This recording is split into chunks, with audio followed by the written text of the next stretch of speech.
ऊब तिळाची गोडवा गुळाचा सण आपुलकीचा मकर संक्रांतीचा।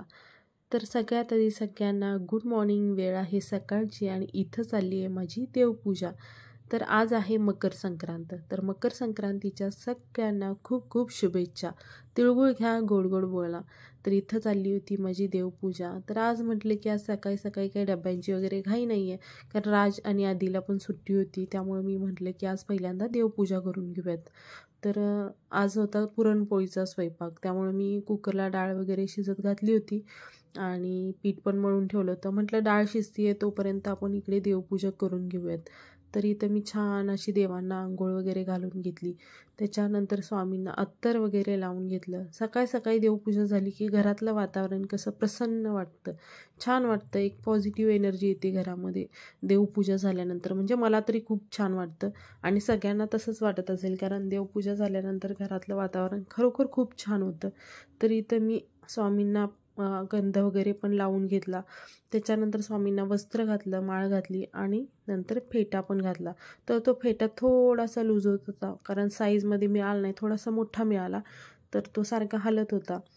तर मी परत त्याच्यामध्ये थोडासा कागद वगैरे घालून ते व्यवस्थित असं फिट करून घेतला आणि नंतर मी छान असा बसवला। तर छान वाटत होता, मस्त दिसत होता तो आणि पिवळ्या कलरचा होता फेटा, मस्त वाटत होता। तर इथं आता माझी देवपूजा वगैरे झाली होती, फुलं वगैरे घातली देवांना, छान असं हे केलं। त्याच्यानंतर मी दिवा वगैरे लावून घेतला।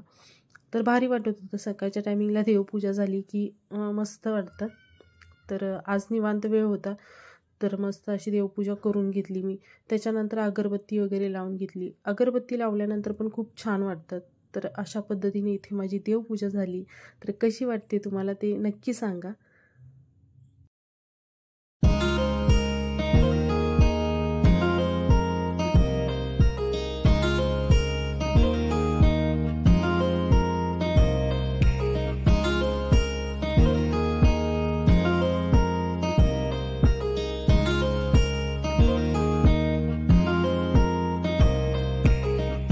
हॅलो, नमस्कार, मी प्रियांका स्वागत करते तुमचं माझ्या आजच्या एका नवीन व्हिडिओमध्ये। तर कशा आहात तुम्ही सगळे? आय होप तुम्ही मस्त असाल, मी पण मस्त आहे। आज आहे मकर संक्रांती, तर मकर संक्रांतीच्या सगळ्यांना खूप खूप शुभेच्छा।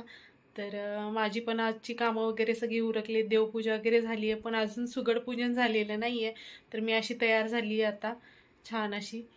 तर आता मी सुगड पूजन करून घेणार आहे। तर चला मी तुम्हाला दाखवते की मी कशी पूजा करते, कारण प्रत्येकाच्या पद्धती वेगळ्या असतात। आमच्या इकडे कसं असतंय ते मी तुम्हाला दाखवते। तर चला मग आता मी पूजा वगैरे मांडून घेते आणि तुम्हालाही दाखवते। आता इथे माझी सुगड पूजा चालू आहे। तर पूजा करत करत मी तुम्हाला सांगते की मकर संक्रांत का साजरी करतात। तर सूर्य जेव्हा एका राशीतून दुसऱ्या राशीत प्रवेश करतो तेव्हा त्याला ज्योतिषात संक्रांत म्हटले जाते। मकर संक्रांतीच्या मुहूर्तावर सूर्याचा मकर राशीत प्रवेश होतो।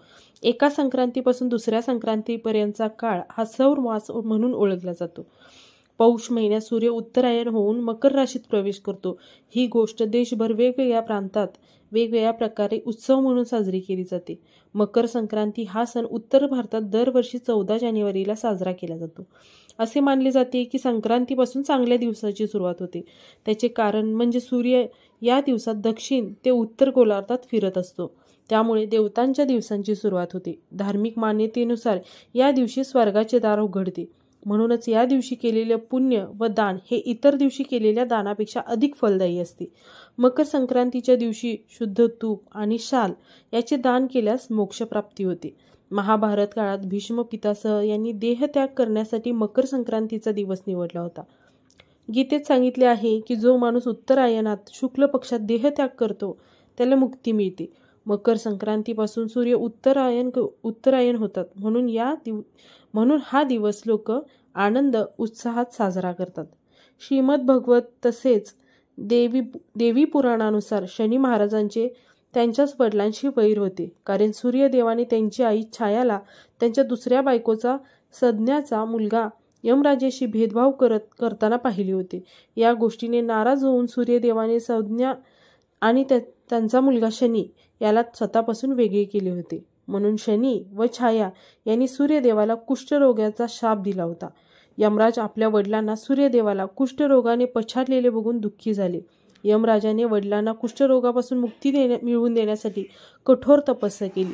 परंतु सूर्याने रागात येऊन शनी महाराजांच्या घरी असलेली कुंभ राशी, जिला शनी देवाची राशी मानली जाते, ती जाळून टाकली.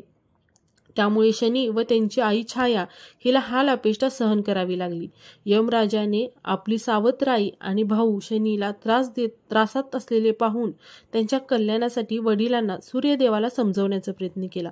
तेव्हा सूर्याने सांगितले की शनी जेव्हा दुसऱ्या घरात म्हणजे मकर राशीत येईल तेव्हा शनीचे घर धनधान्याने भरपूर असेल. यावर शनी महाराज प्रसन्न झाले व त्यांनी सांगितले की मकर संक्रांतीला जे कोणी सूर्यदेवाची पूजा करतील त्यांना शनी देशाचे त्रास सहन करावे लागणार नाहीत. मकर संक्रांतीचे वैज्ञानिक कारण म्हणजे सूर्य उत्तरायण झाल्याने प्रकृतीमध्ये बदलांना सुरुवात होते. थंडीने गारठलेल्या लोकांना सूर्यदेवाच्या उत्तरायण होण्याने थंडीपासून बचाव होण्यास मदत होते. भारत हा कृषीप्रधान देश आहे. येथील सण उत्सवांचे पर्व हे शेतीवर अवलंबून असते.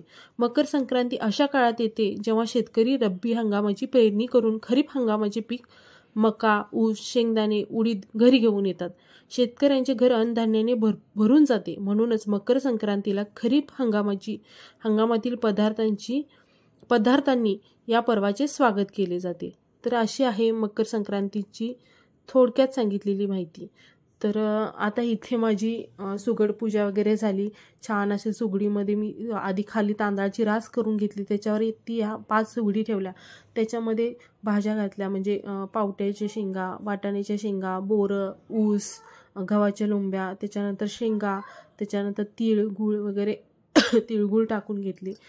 त्याच्यानंतर इथे समोरच 5 विडे मांडून घेतले. तर 5 विड्यांच्या पानांवरती एक खारीक, एक खोबऱ्याचा तुकडा, खारीक, त्याच्यानंतर हळकुंड एक, त्याच्यानंतर 5 बदाम असं सगळ्यावरती मी मांडून घेतलं. त्याच्यानंतर एक वेलची आणि एक लवंग म्हणजे असे सगळं मांडून घेतलं. 7 वस्तू ठेवून घेतल्या विड्याच्या पानांवरती. तर अशा पद्धतीने आमच्या इकडे सुगड पूजन केलं जातं. तर प्रत्येकाची पद्धत काही ठिकाणी वेगळी असेल, तर आमच्या इकडे असं केलं जातं हे सुगड पूजन. तर असं छान अशी पूजा मांडून वगैरे झाली माझी. मस्त वाटत होतं. पाठीमागे कांद्याची पात आणि गाजर ठेवलं होतं. तर ऊस पण ठेवतात, पण ऊस जास्त नव्हते माझ्याकडे, खराब होते ते ऊस, त्यामुळे मी ठेवले नाही ऊस. त्याच्यानंतर इथे मी गव्हाच्या लोंब्या टाकून घेत आहे सुगडीमध्ये. तर त्या राहिल्या होत्या बाजूला, तर ते पण टाकून घेतलं मी. तर छान अशी पूजा वगैरे झाली. त्याच्यानंतर मी बायकांना हळदी कुंकवाला वगैरे सांगून आले. आणि कारण हळदी कुंकू पण मला करायचं होतं. आमच्या इकडे हेच जे असतं वाण, ते पहिल्यांदा 5 बायकांना बोलवून ओट्यात घ्यावं लागतं, म्हणजे हेच सगळं असतं. तर त्याच्यानंतर मी इथं विड्याच्या पानावरती तिळगुळ पण टाकून घेतले. त्याच्यानंतर फुलं पण घालून घेतली छान अशी. आणि छान अशी इथं माझी पूजा वगैरे मांडून झाली होती. तर आधीचा दंगा तर चालू होता बाजूलाच तिळगुळ खाण्यासाठी. तिळगुळ बघितले की तिळगुळ पाहिजे झाले त्याला लगेच. तर इकडे छान फुलं वगैरे घालून घेतली मी. आणि पूजा झाल्यानंतर मग बायकांना वगैरे पण मी हळदी कुंकवाला जाऊन सांगून आले सगळ्या. आता मी त्या हळदी कुंकू लावून घेत आहे. सुगडींना वगैरे मी आधीच हळदी कुंकू लावून घेतलं होतं पूजेच्या आधीच, कारण मी कालच आणल्या होत्या. तर मी हळदी कुंकू पूजा करायच्या आधी सगळ्या सुगडींना वगैरे लावून घेतलं होतं आणि त्याच्यानंतर पूजल्या होत्या. 5 ठिकाणी हळदी कुंकू लावून घेतात आणि त्याच्यानंतर हे असे झाकून ठेवायचं असतं.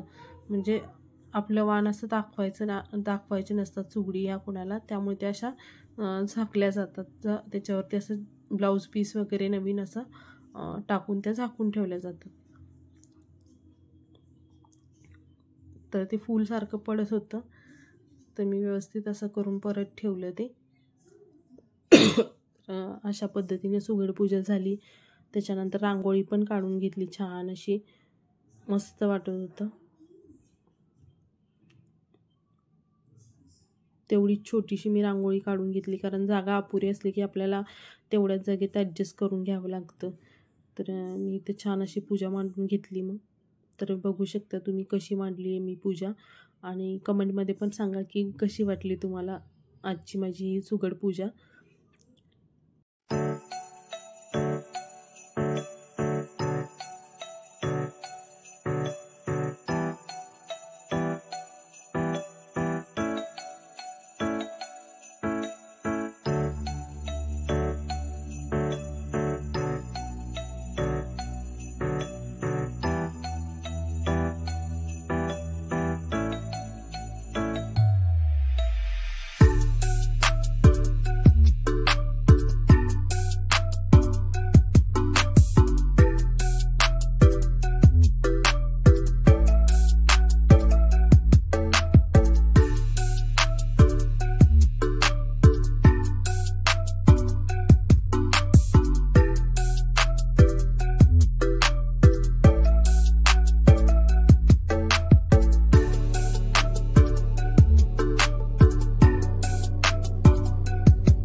इथे बायकांनी माझ्या ओठ्यामध्ये वाण वगैरे घालून झाल्यानंतर मी पण बायकांना हळदी कुंकू वगैरे लावून घेतलं आणि संक्रांतीचं वाण वगैरे देऊन घेतलं.